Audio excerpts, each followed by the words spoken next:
Hi guys, and welcome to another episode of Kabir Considers.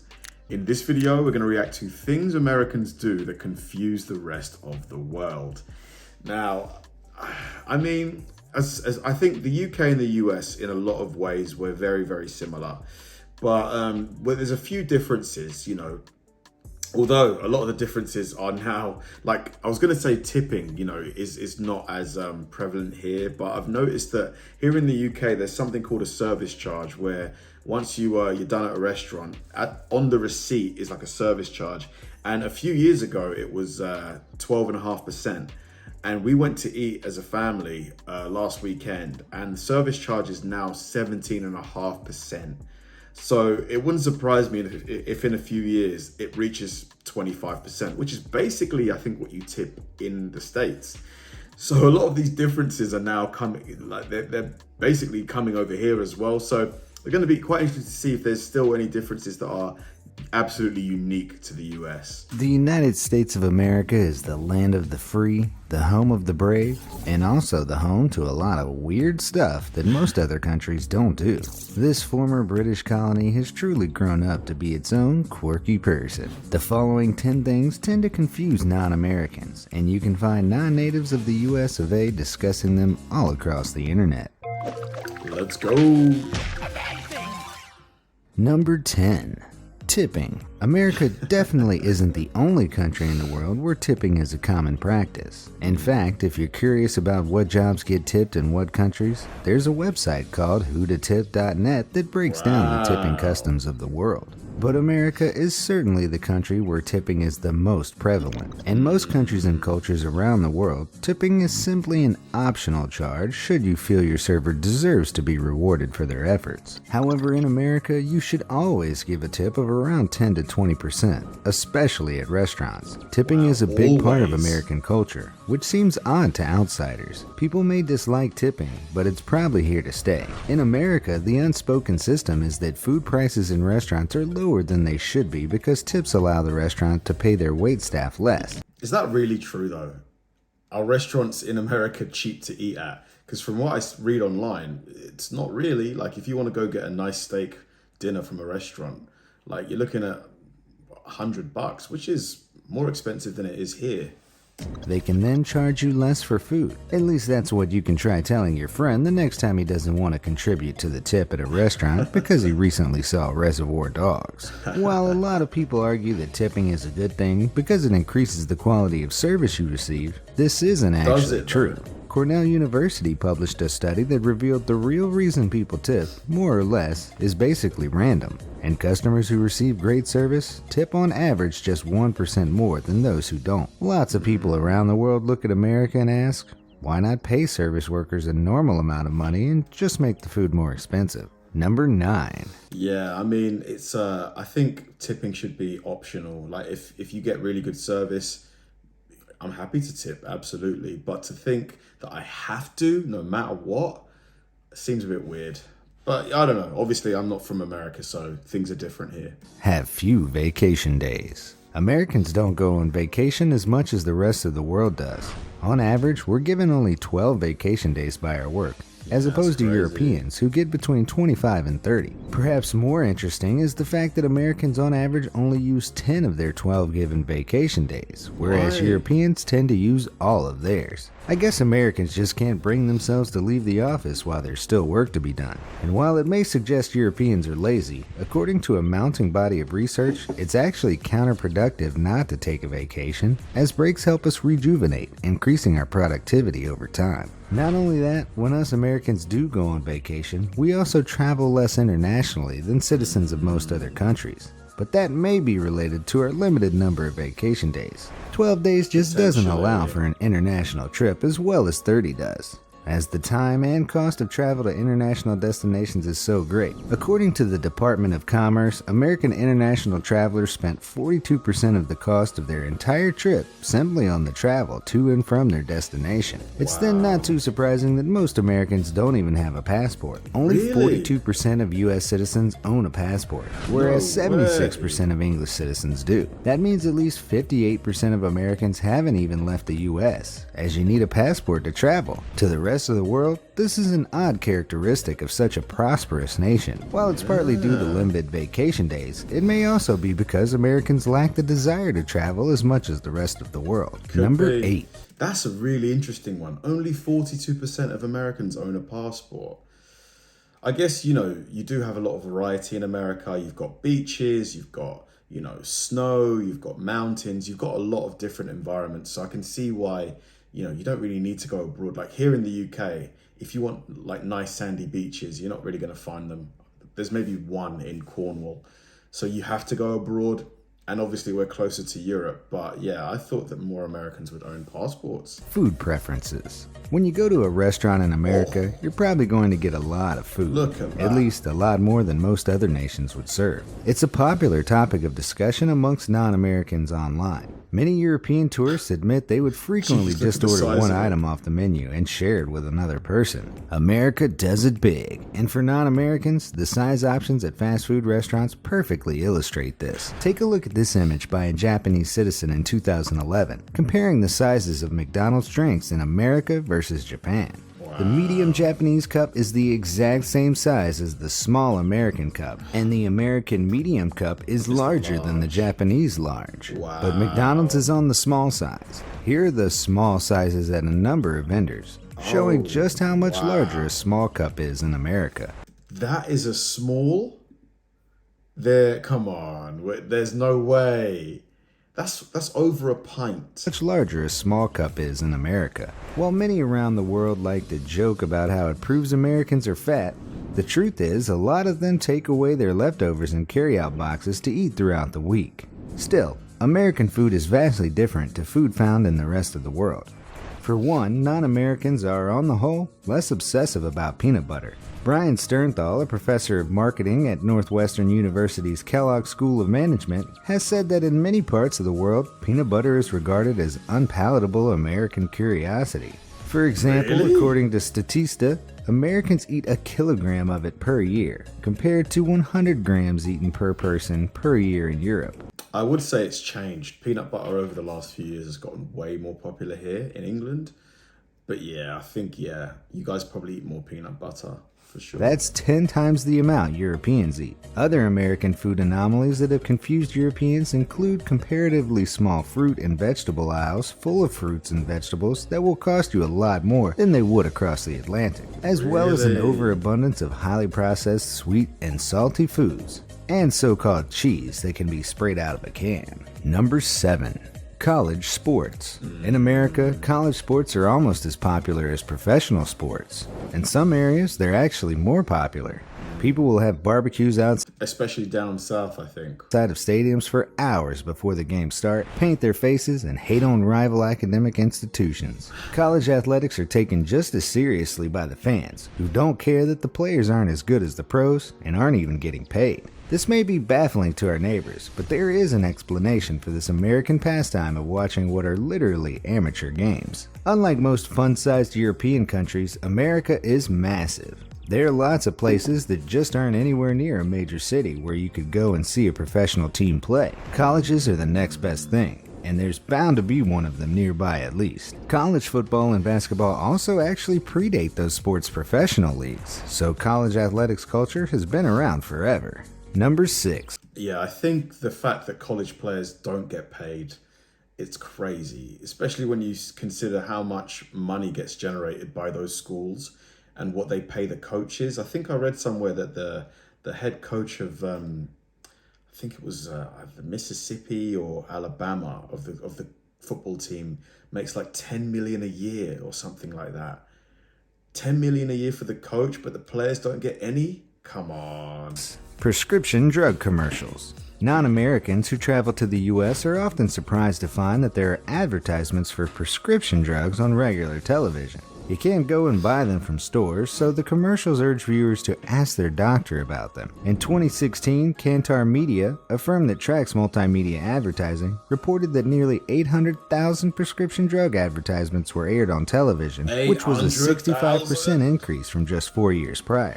Basically, the reason these commercials don't exist in other countries is because they aren't legal in other countries. In fact, the only other country where these kinds of commercials exist is New Zealand. The U.S. Pharmaceutical pharmaceutical industry is huge. It generated $425 billion in 2015. If they're allowed to advertise, of course they're going to. And it works. Direct-to-consumer advertised drugs tend to sell better than drugs that aren't. But they're controversial, and it seems the reason America allows them comes down to our free speech protections under the First Amendment. Governments in most countries around the world think they're dangerous, and the research suggests they're not wrong. Even the American Medical Association has called for a ban on them, as these advertisements have been proven by studies to broaden the scope of who gets treated with prescription drugs. They also lead to patients being influenced to take newer, less effective drugs that often cost more. For example, Vioxx, which was later withdrawn as it caused life-threatening side effects such as increased 140,000 heart attacks. What the hell? increasing the risk of heart attack and strokes. Number 5. Yeah, I mean, I think maybe those should be banned. Like, unless the drugs have been tested thoroughly to make sure that they're safe for human consumption, like completely safe. Soccer. America, of course, isn't the only country that plays soccer, but we are one of the only countries that calls the game you play with your feet soccer and the one you play with your hands football. We stand with countries like Australia, Korea, South Africa, and Italy in not calling the sport football. Understandably, it confuses most of the world. So, what is the origin of this counterintuitive name? Soccer is an abbreviation of association, which came from association football, the official name for the game. The suffix was added as a common jocular slang term of the time. The reason the name is stuck is because American football developed in the mid-19th century, evolving from the British game of rugby. Back then, rugby was loosely known as football, but it was often called rugby to make the distinction. All these sports were about moving the ball forward, but as the game developed across the pond, Americans developed different rules about how you were allowed to do it and what you could wear. The most popular rule set in England ended up being the one where you can only use your feet. And the most popular rule set in America ended up being the one where you get to smash into each other. Hence why the two totally different sports have the same names in the two countries. Number 4. Not including sales tax. Wherever there's a discussion of American sales tax on the internet, you can find non-Americans telling their tale. I will say though, I think football or soccer in the States is growing rapidly, especially since Messi went to the Miami, I think they called it Inter Miami. They've just been, like, the game just seems to be growing super fast. Sales of being shocked at the final price because they didn't realize that sales tax wasn't included.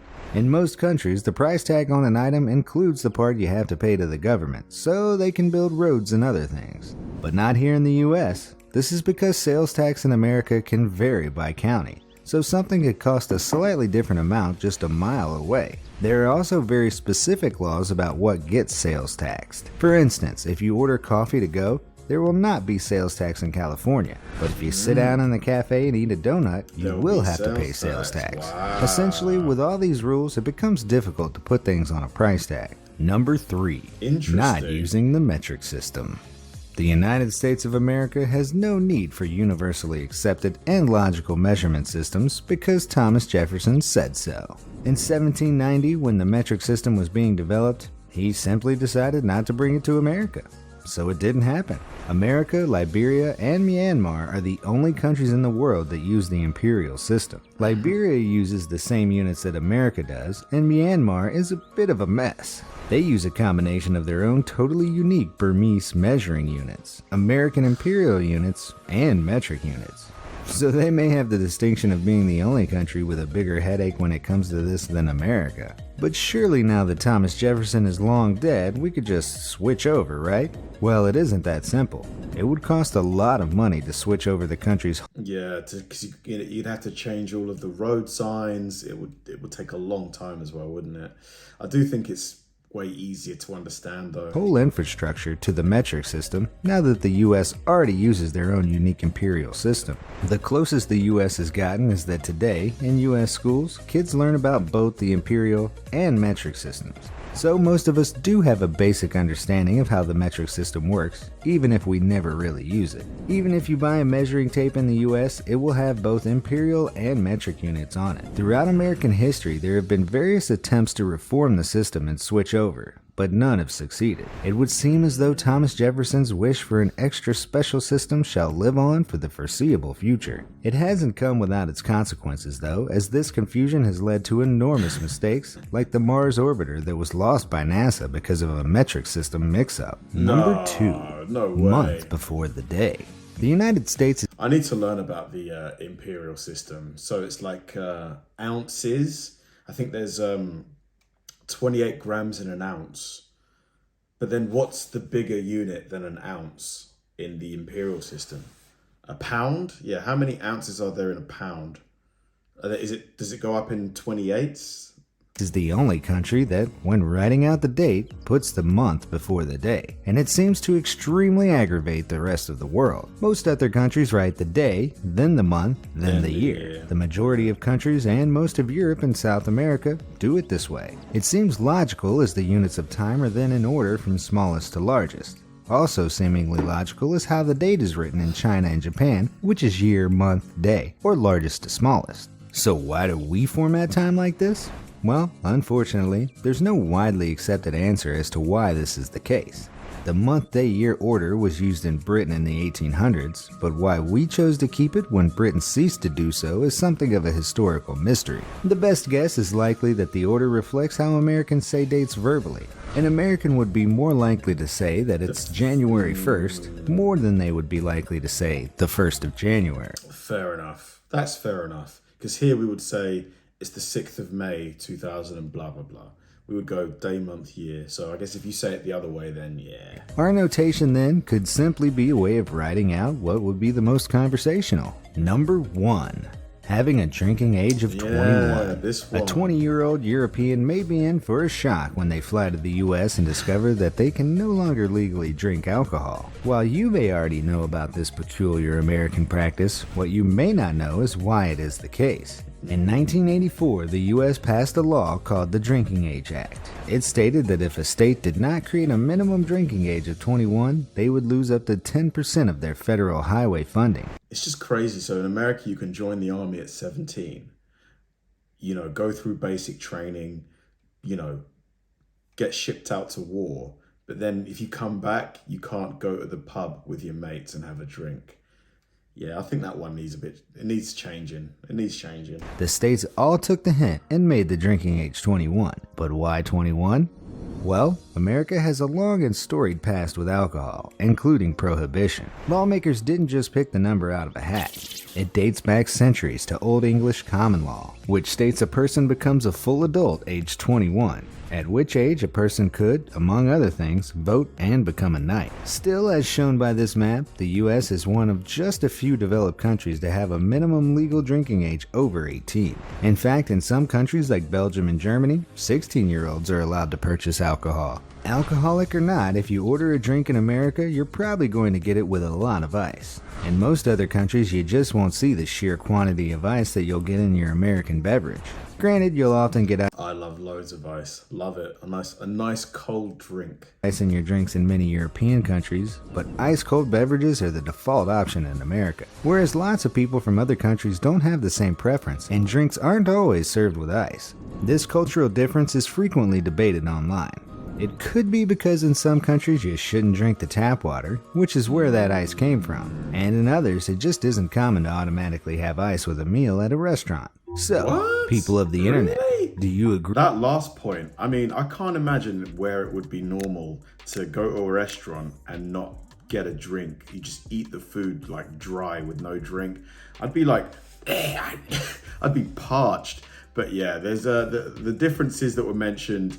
Like the drinking age one for me is just because I think, let's be honest, most people aren't going to wait until they're 21 to start drinking. They're going to have their, older siblings or someone that they know go get some drinks for them, and they're going to drink in secret. So just lower it to 18, honestly. I don't know. What do you guys think about that one? And also on the tipping one, are restaurants in America really that cheap? Like, does the tipping keep the prices low? Really? Because from what I hear, your cost of living has rose just as much as it has over here. So I don't know if that point's entirely true. Thanks for watching, guys, and I'll see you in the next one.